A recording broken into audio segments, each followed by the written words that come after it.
Bonjour les amis, content de vous retrouver aujourd'hui et on va continuer sur ce sujet passionnant qui est la hype et je vais rebondir justement sur différents messages et commentaires que j'ai pu avoir dans l'espace dédié de mes vidéos. Donc c'est vrai que c'est compliqué de répondre et surtout qu'il y a énormément de choses à dire et sur message c'est toujours pas évident. Après il y a toujours certains messages qui sont pas toujours agréables mais c'est le jeu. On a envie de te dire, quand on est sur les réseaux sociaux, c'est comme ça. D'ailleurs, un truc qui me fatigue au possible, c'est ceux qui reprennent sur l'orthographe. C'est comme ça. L'orthographe, c'est pas, ça peut arriver. Hein. Alors, il faut pas exagérer sur l'orthographe. C'est vrai que j'ai un follower qui exagère un petit peu sur l'orthographe. On est d'accord. Mais franchement, systématiquement, faire la remarque, non, il faut arrêter. L'orthographe n'est pas si simple en français. Hein. J'ai fait quand même beaucoup d'années d'études, tu sais. Et c'est pas parce qu'on fait beaucoup de fautes d'orthographe qu'on est, entre guillemets, stupide, tu vois. Chacun a ses compétences. Et il y en a qui sont plutôt doués. Moi, j'ai aucune mémoire photographique.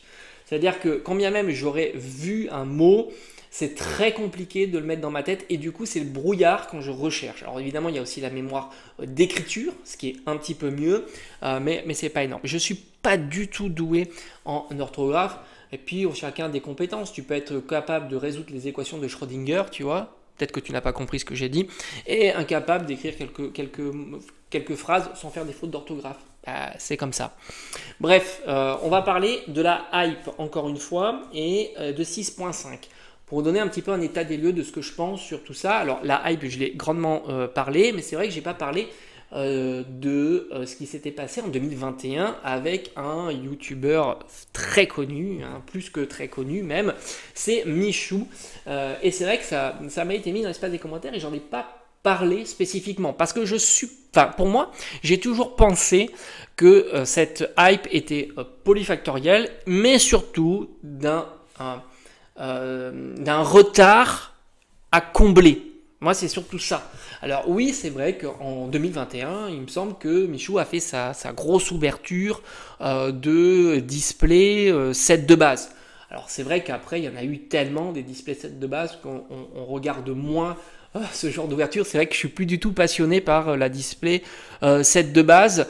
Puisqu'au final, d'ailleurs on sait hein, que ces displays-là sont pas si rares que ça.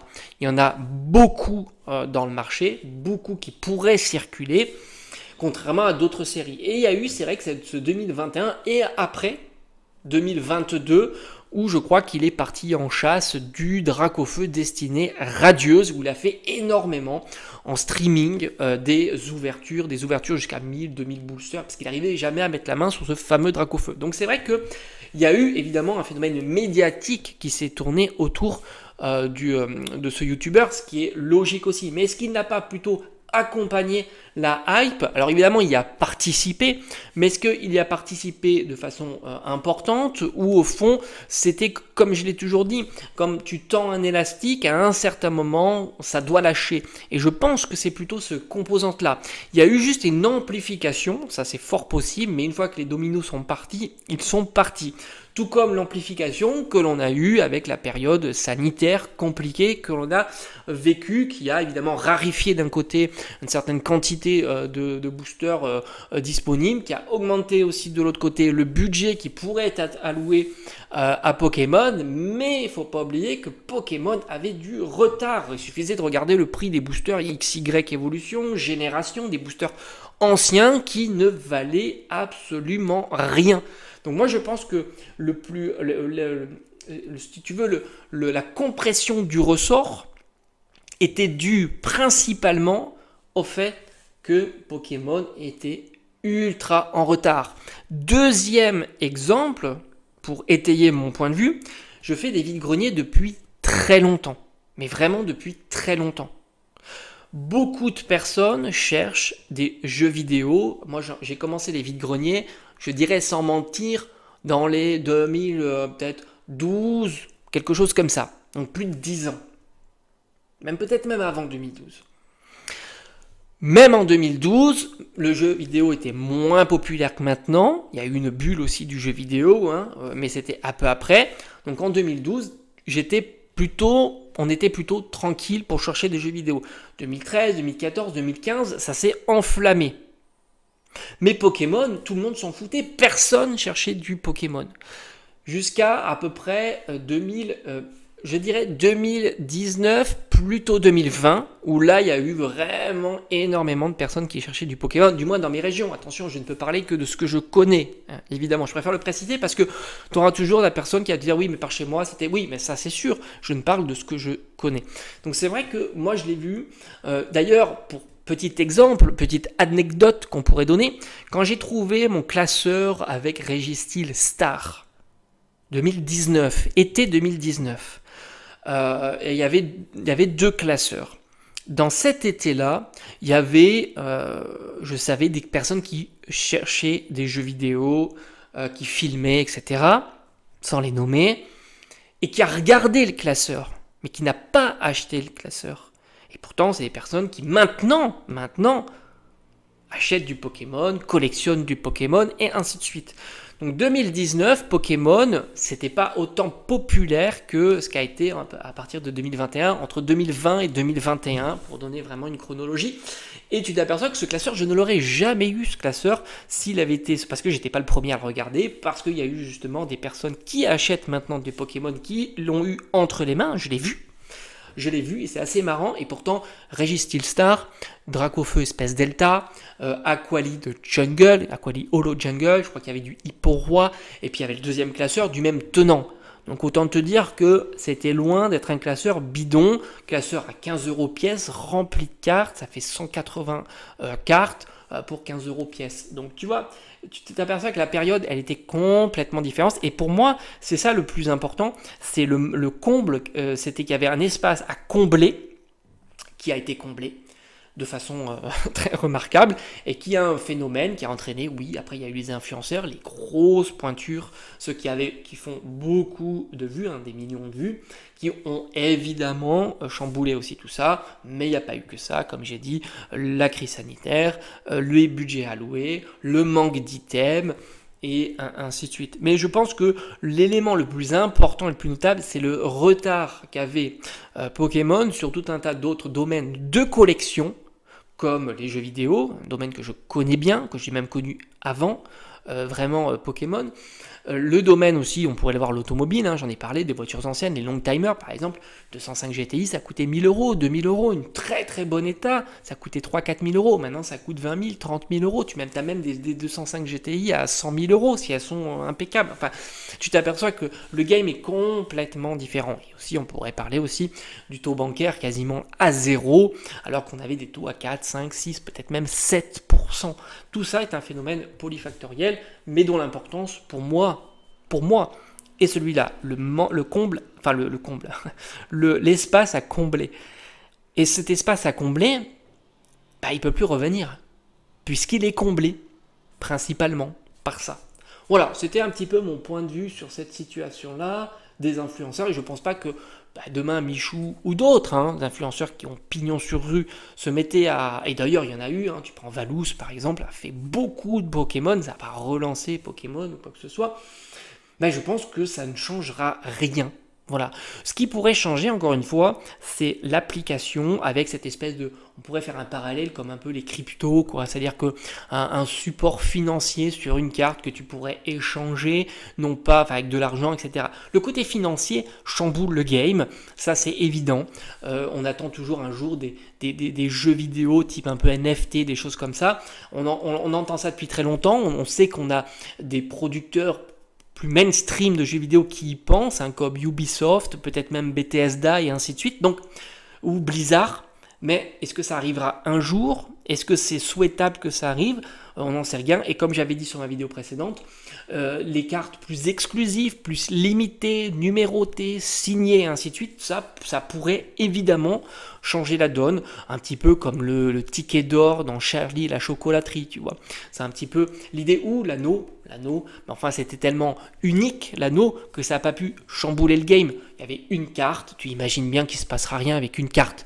Mais tu mets des cartes, par exemple 1 sur 10 000, 1 sur 5 000, 1 sur 2000, 1 sur 1000, 1 sur 500, 1 sur 100, évidemment que ça peut accroître évidemment l'engouement qu'il pourrait y avoir à tes élèves, d'autant que si tu as un petit tag, il suffit de taguer la carte, sur une application et ça permet de la recenser, ce qui donnerait encore plus de dire, voilà, tu pourrais mettre ton nom, ton prénom, tu vois, ou un pseudo et dire, là, je suis celui qui a cette carte-là.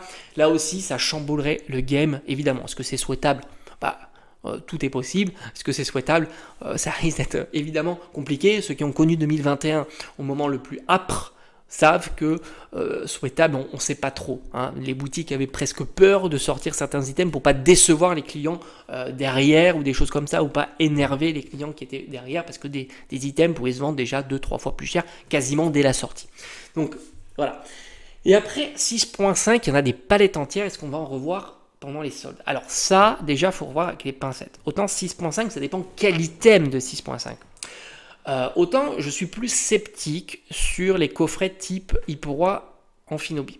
Je les vois mal durer si longtemps en solde et en plus soldés. Parce que quand bien même ils sont là, je pense qu'ils se vendent plus facilement que des items comme des super dauphins, des choses comme ça.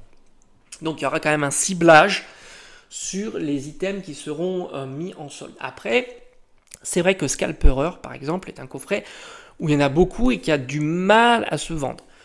Mais de là à tenir jusqu'à janvier, ça me semble compliqué. Après, étant donné qu'il y a EV8 qui va sortir, peut-être engouement sur EV8 qui laisse traîner. Il y aura peut-être des petites opportunités. De là à vraiment casser la figure de cette série-là, je ne suis pas certain.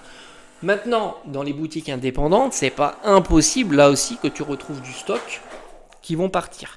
Maintenant, si c'est bradé fortement, est-ce que ce stock-là sera ouvert, autant qu'on sait que la série n'est pas ouf, ou est-ce qu'il sera conservé, encelé, patientant pour que ça devienne rare? Franchement, c'est compliqué à imaginer, parce que est-ce que ça va être mis en stockage du coup, et ça peut ne pas impacter les cartes, et les cartes promotionnelles, Hyporoi et Hypocéan, hein, Hyporoi et Amphinobi, pourquoi pas? Mais franchement, quand bien même tu as un coffret à 20 balles avec Hyporoi et Amphinobi et que tu fais ton ouverture, je vois mal l'envie que tu as d'abarrasser ta carte à 5 €. Pour moi, c'est pas une bonne idée. C'est pas une bonne idée. Même si tu as une bonne opportunité d'avoir le coffret à 20 balles. En dessous de 20 balles, ça me semble assez utopique. Donc pour moi, c'est pas une bonne idée. Quand bien même tu as un coffret à 20 balles, tu vas quand même essayer de te débarrasser de ta carte substantiellement. Hein, 5 €, ça fait vraiment très très bas au vu de l'état de cette carte. Donc c'est mon sentiment. Je vois mal cette carte descendre de façon notable, hein, évidemment, à 5 €. Et puis alors évidemment, tu peux toujours faire un bon achat, tu peux faire une vide-grenier, etc. Tu peux l'avoir à 5 €. Ça veut rien dire de dire « Ah, j'ai eu la carte à 2 €. Oui, c'est possible. 2024, 2025, c'est encore possible de faire des bonnes trouvailles ou des choses comme ça. C'est évident. Mais disons que globalement, je vois mal cette carte et Hyporoi aussi descendre en dessous des 10 € notablement. Peut-être 8, tu vois. Mais vraiment en dessous, je ne le vois pas. Et même si on a des soldes massives sur ces séries-là, déjà on va voir s'il y a du stock. Hein, c'est pas évident non plus. Parce que Pokémon est quand même populaire, il y aura Noël dans le game, ça reste de beaux coffrets aussi. Donc à voir. Sans compter que si EV8 fonctionne, il peut déserter les rayons et par conséquent, les gens vont se rabattre une liste de Noël avec du Pokémon. Si tu n'arrives pas à trouver les coffrets souhaités, il y aura du Pokémon. Et donc, si ça reste, il y a forte chance qu'on voit du Pokémon. Mais avant les soldes, il y a le Black Friday, par exemple. Et là, oui, on pourra certainement avoir, comme on avait l'habitude, de plus un gratuit, du 25%, du 30%, voire même du 50%. Oui, c'est possible, comme on a eu l'année dernière. Voilà. C'est comme le calendrier de l'Avent. Pour moi, il ne faut pas y aller. Sauf si vraiment tu as envie d'avoir le calendrier avant le 1er décembre. Et tu attends le 1er décembre. Voilà. Quand tu vois comment ça a été la catastrophe l'année dernière, chat échaudé craint l'eau froide. Hein. D'accord? Donc bref, on se dit à plus tard. Merci en tous les cas d'être nombreux encore sur les vidéos. Et on se dit à bientôt.